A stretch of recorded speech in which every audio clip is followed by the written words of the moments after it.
Okay, Sony recently announced three new cameras, actually a couple of weeks ago. The A7r Mark II, and then new versions of the RX100, I think it's the Mark IV, and the RX10. Maybe that's the Mark II, I'm not sure what they're exactly calling that. But those are just new versions of those cameras, and what's key to all three of these is they shoot internal 4K. And initially I was thinking about ordering all three, to tell you the truth, and now I have not ordered any of them, although I have sold my A7R, which just shoots 1080p video. I'm getting rid of all my 1080p stuff. I'm just shooting 4K video now. But what I'm going to do now is I'm going to hold off and see what Sony does for the NEX7 replacement. This should be called the A7000. I want to see what they come out with on that, hopefully this fall. And then I'm also going to keep an eye on what they come out with for the A7s, and that's their camera that is 12 megapixel, that is super in low light, that shoots 4K but not internally. So they should be updating that camera also probably sometime around this fall or into the winter. They should be updating that camera, and hopefully it will be more video centric than the A7r Mark II. The A7r Mark II has some great video features, but it's really a Swiss Army knife full frame camera. It does everything well, but nothing real well. So I'm hoping that they come out with the new A7S and it's more video centric, where it shoots internal video and uses the full, hopefully it's still 12 megapixel, so it can use that whole sensor without pixel bending. On the A7r II, they have to cut into the 35 millimeter size. They have to crop in order to do that same thing.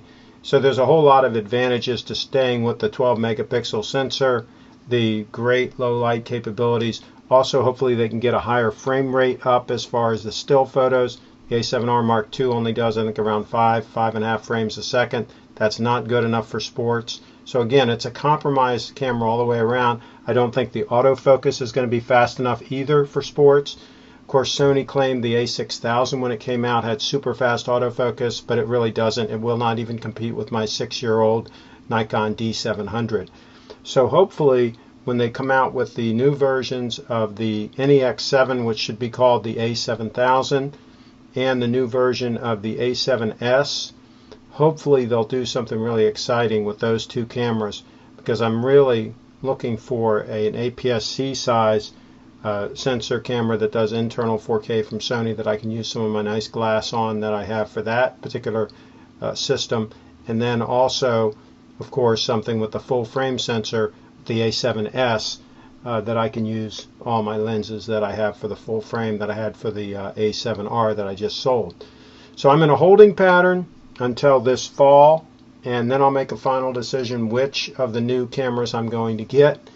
And but I'll tell you what, it's exciting times with this internal 4K and the steady shot. That's another big thing, the 5-axis image stabilization that they're building into these newer cameras. So hopefully they'll do that on the A7000 as well, and that will be fantastic. So great things coming from Sony. I'm not going to lock and load yet, but I'm definitely going to buy a couple new camera bodies, hopefully this fall or this winter at the latest. Thanks for tuning in. I'll keep you posted.